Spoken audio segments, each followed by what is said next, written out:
Assalamualaikum warahmatullahi wabarakatuh. Mitra-mitra sadayana, alhamdulillah kangarid muji syukur kakersana dat ilahi robi Allah azza wa jalla. Kaharid biasana pangande mitra-mitra sadayana dina acara dongeng Sunda. Iya dongeng Sunda teh anu nyanak judul Anak Titipan Siluman seri ke-31. Mudah-mudahan mitra-mitra sadayana di mana bayana tiasa kaibur ku ieu acara dongeng. Kamari teh dina seri ke-31 nyaeta Wijana nuju aya di negara Siluman nuju tarung sareng Patih Bakasaktinya. Mung kalersan Patih Bakasakti teu kiateun nandangan kasaktian Wijana. Supados teu nyangkolong tingkana waktu semangga ieu acara dongeng Sunda urang kawitan.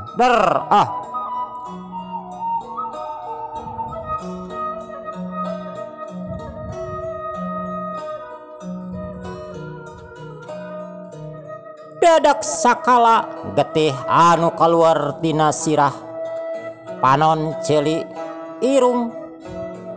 Jadi saat jeung Patih Bakasakti ayeuna mah geus teu gagerungan deui, teu samodel tadi. Geus teu karasa nyeri ngan orokaya. Awakna leuleus lain dikieuna. Lir kapuk kaibunan, lir kapas kehujanan, tanaga sama sekali tangan pengawasa. Perwatak ajian anu dikeluarkeun ku Wijana. Atuh Prabu Ruh Raksa Bumi lain dikieun nafsuna. Katingali hondona anu kakrot, bulu-buluna ngadak-ngadak carentang kumaha we cara. Perwatak hiji Raja Siluman anu gagah sakti. Cileng Prabu Ruh Raksa Bumi kituna teh. Prabu Ruh Raksa Bumi bari ngaluarkeun pedang pusakana. Eta pedang panjang kecida cahayana meningak kabur. Matak silo anu nampo, matak bolor kana panon. Tandana eta pedang sakti nu dipimpi banda. Hauk Prabu Ruh Raksa Bumi hauk sorana handaruan lir gunung saat. Oi warusa balusa ani kanggus leuwih ti batas. Senopati kaula jadi korban. Patih kaula jadi korban. Panggawa jeung hulu balang kaula tur prajurit ruksak. Benar-benar Andika hayang dicangkal ku kaula.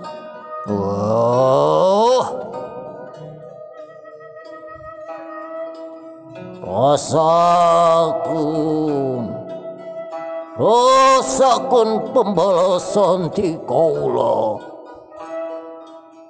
Kitu cek Prabu Ruh Raksa Bumi.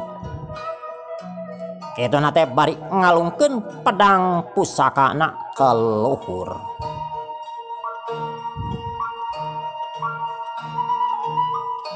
Eta pedang siga anu hirup. Pedang teh siga anu ngarti. Bobohan hiji pedang pusaka cekelan anu aya di Karajaan Siluman.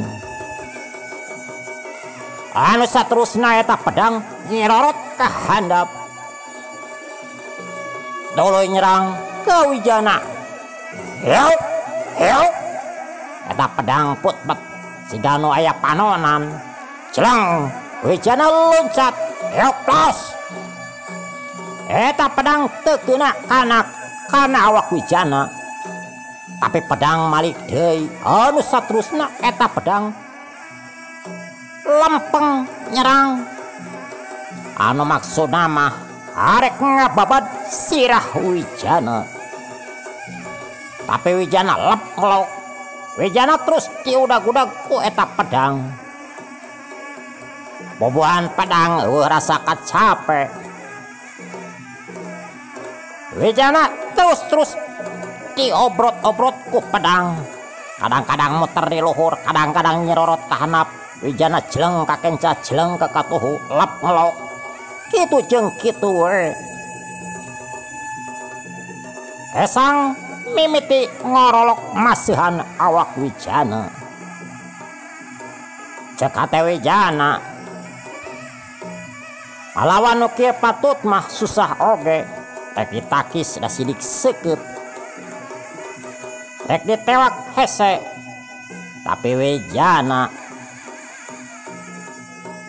hiji pamuda anu geus masagi dina pangarti, geus siaga dina pangabisa.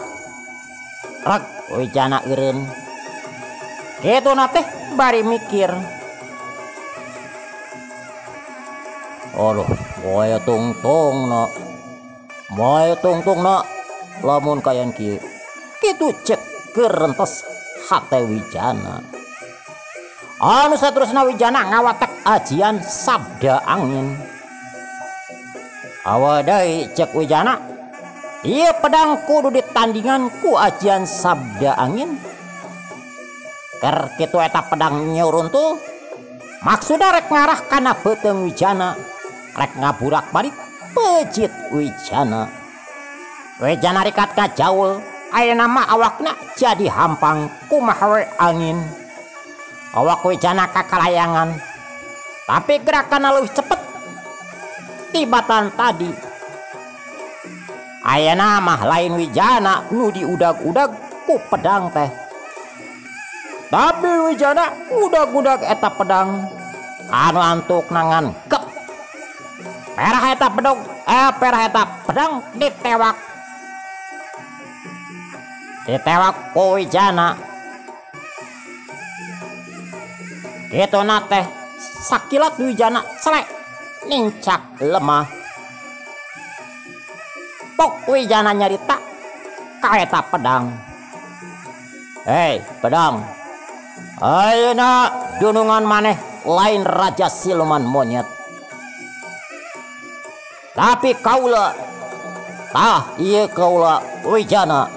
Kitu cek Wijana. Eta pedang siga anu ngarti. Eta pedang siga anu ungguk-unggukan, lamun cek bahasa urang mah meureunan sumohon. Jeung ngadak-ngadak eta pedang teh jadi lindeuk. Siga anu geus lila dicekel ku Wijana. Anu saterusna eta perah pedang dicekel ku leungeun katuhu Wijana. Ningali kitu Prabu Raksabumi pangatna acai, bangetna ngadaun wera kenek lir besi atah belem huntuna kakeraot. Pok Prabu Ruhung Raksabumi nyarita sorana leuwih handaruan parwatak ajianana anu diwatak ajian pangabaran. Ai manusia montong waka supabuga. Kaula tan ngarasakeun eleh, rasakeun. Kituna teh Prabu Ruhung Raksabumi bari ngacungkeun leungeunna ka luhur. Teh kanyahoan tina leungeun ujug-ujug aya gondewa. Eta gondewa menengah gebur, cahayana mancur keluar. Eta teh pusaka cekelan raja. Rasakeun manusia. Kituna teh Prabu Ruhung Raksabumi bari mentangkeun gondewa ditujukeun ka Wijana. barang eta dipentangkeun blesat aya Jamparing meninggal blesat seseketna meninggal borelak atak aur katempona jang eta Jamparing ngablesat tarik lain dikieuna ngan pas dipentangkeun eta Jamparing jadi ratusan anu sakitu lobana nuju kana awak Wijana. Jamparing anu puluhan teh siga nama ratusan nyauk kabehanana nuju kana awak Wijana rek ngaut-ngaut iga Wijana. Ningali kitu Wijana mundur ka tukang dua leungeunna disiapkeun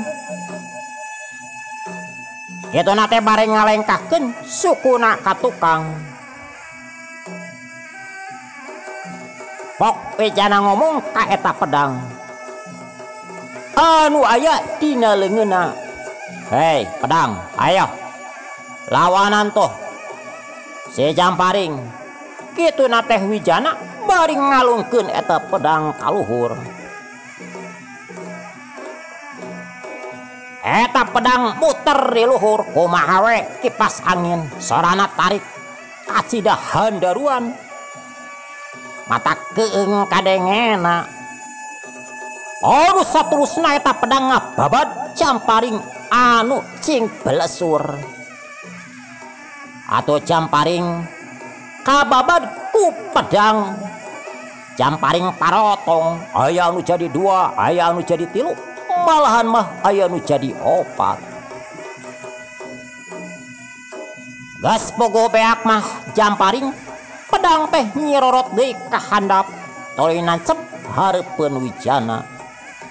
Atuh teu arese eta gagang pedang dicekelan ku Wijana. Kitu na teh Wijana bari nyarita deui ka pedang. Hei pedang, sok maneh cicing dina leungeun kaula anu katuhu. Lamun digeroan ku kaula wayahna kudu bijil kitu ceuk Wijana. Beres ngomong kitu eta pedang les leungit tina paningali anu saterusna asup kana leungeun Wijana anu katuhu. Pok Wijana nyarita deui, "Hei Raja Siluman, ayo bijilkeun sakabeh kasaktian Andika. Kecuali lamun Andika rek taluk bari mikeun anak bisurti heug bae ku kaula di hampura.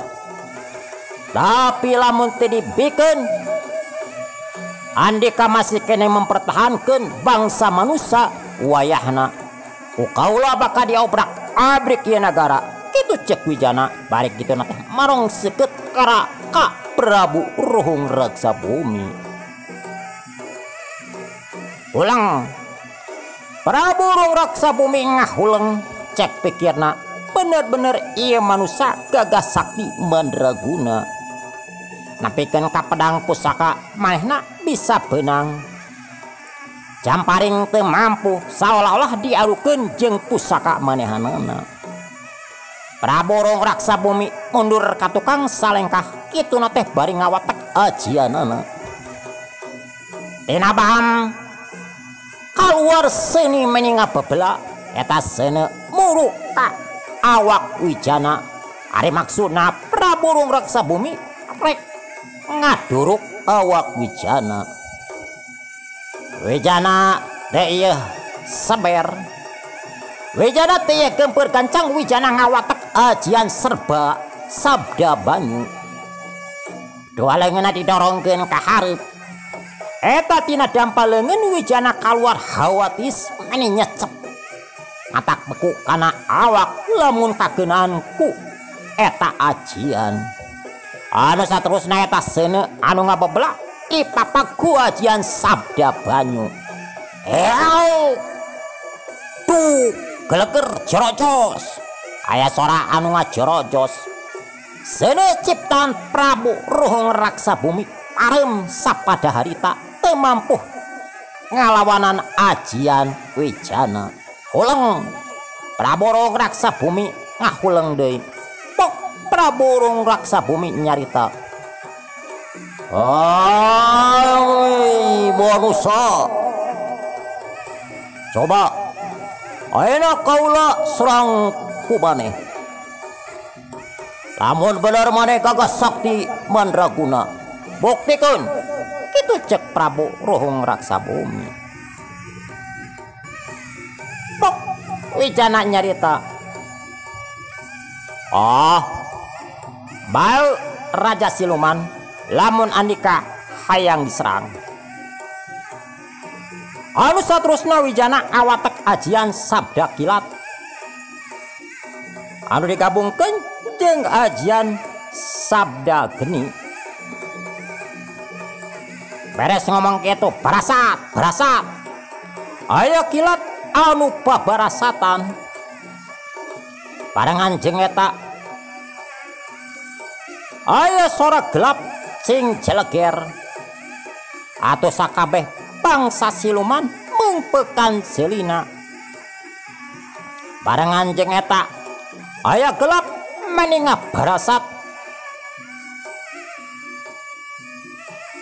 Barengan jeung eta Wijana geus nyekel hiji cahaya anu pabarasatan bentukna kumaha we kilat.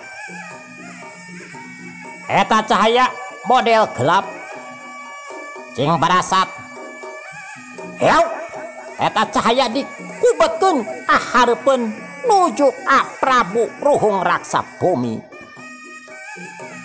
Heu, beledag.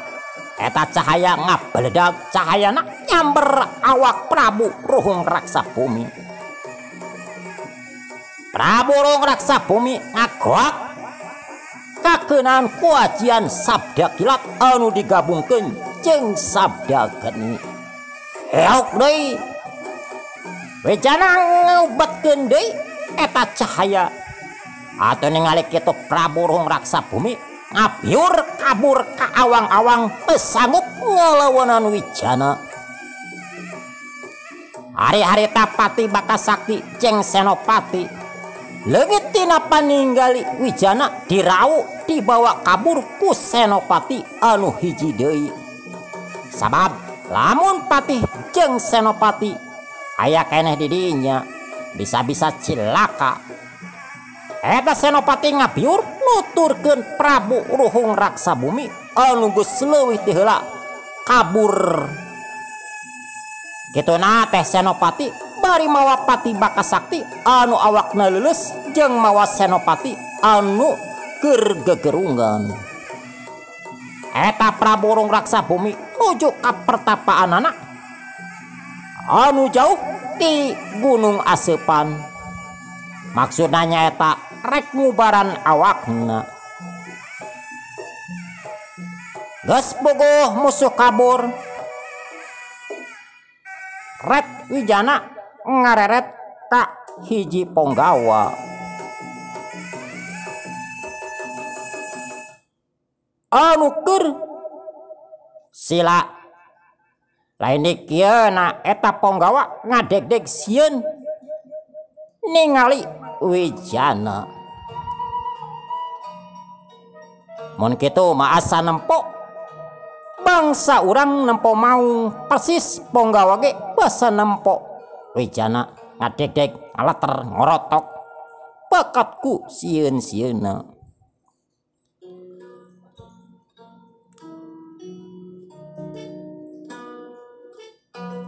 Anu saterusna Wijana nyamperkeun eta Ponggawa. Atuh Ponggawa teh maneh sepa sieun manehna dipaehan ku Wijana.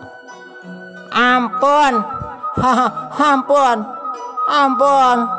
ampun manusia, ampun, aduh ampun manusia, ampun, kaulah ampun. Kaulah dikukumaha manusia. Kaulah mangasa kadar Ponggawa. kaulah wong sakul kuli. Wah, ampun, kitu cek eta Ponggawa. Kitu nate tesirikna deku nyembah ke Wijana. Gawak punuk eta Ponggawa ditewak ku Wijana. Terus dicungcungkeun mendingan sakirewil. Atuh eta Ponggawa wer ngompo slak lain dikieuna. Ampun manusia, ampun sakali deui kaula ampun. Kaula taluk manusia. Pok Wijana nyarita. Bener ampun. Wohon manusia, kaula ampun, kaula taluk.